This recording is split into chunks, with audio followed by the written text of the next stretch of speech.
Allah, kejadian Temino baru sampai, selesai lewat.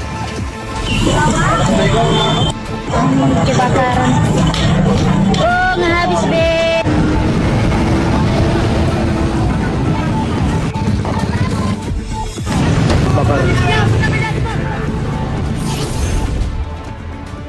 Wakil Presiden Gibran Rakabuming Raka menyoroti perbaikan tata kelola program makan bergizi gratis yang menjadi komitmen pemerintah. Selain MBG, pemerintah juga berkomitmen dalam memperbaiki pengelolaan program koperasi desa dan kelurahan Merah Putih. Wapres menjelaskan bahwa reformasi tata kelola program-program prioritas merupakan langkah krusial yang harus dilakukan pemerintah.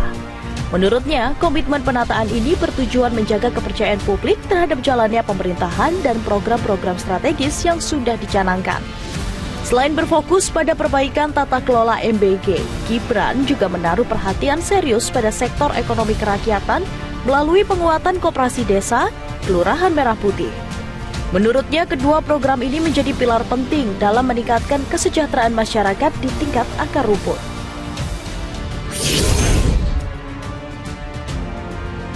Presiden Prabowo Subianto meminta Himpunan Bank Negara atau Himbara tidak hanya mengejar laba, tapi juga memberikan manfaat nyata bagi masyarakat.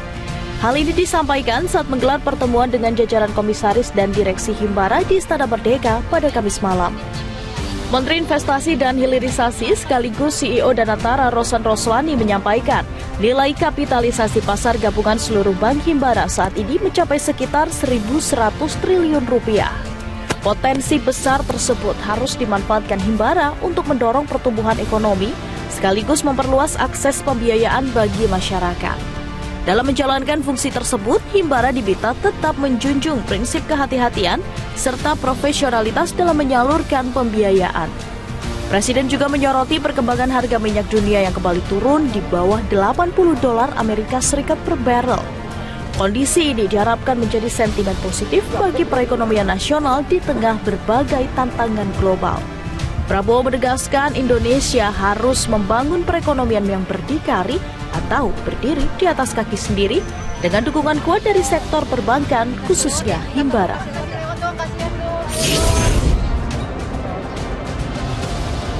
Pemulangan jemaah haji Indonesia dari Tanah Suci terus berlangsung secara bertahap. Hingga hari ke-59 operasional haji, lebih dari 55% jemaah telah kembali ke tanah air.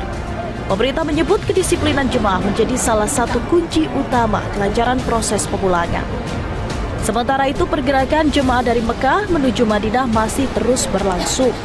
Hingga saat ini, 192 kelompok terbang atau lebih dari 74.000 jemaah dan petugas sudah tiba di Madinah untuk menjalani tahap akhir sebelum diterbangkan ke Indonesia.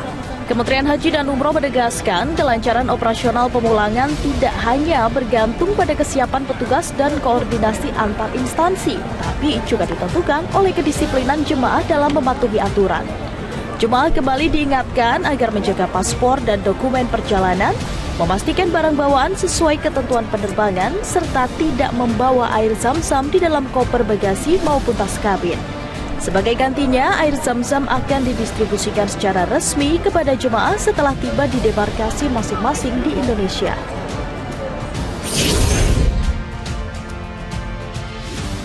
Konflik antara Amerika Serikat dan Iran kini memasuki babak baru.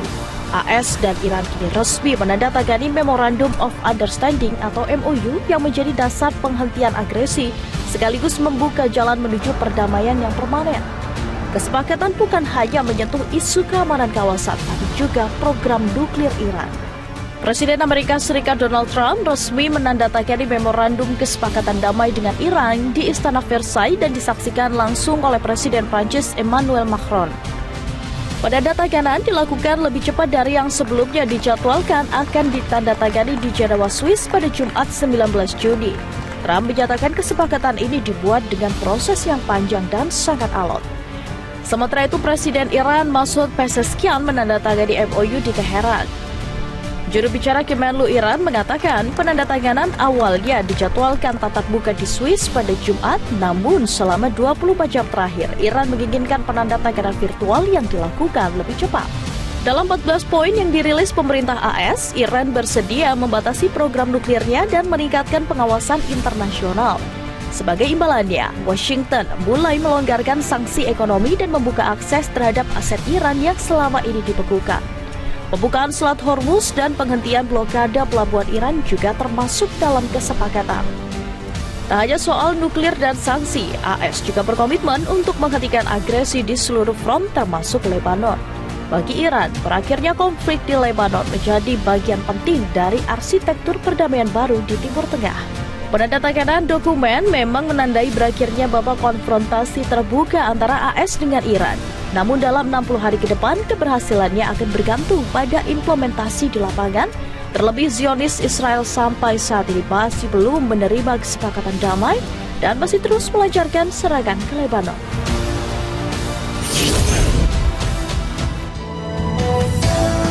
Jelajahi cara baru mendapatkan informasi. Download Metro TV Extend sekarang.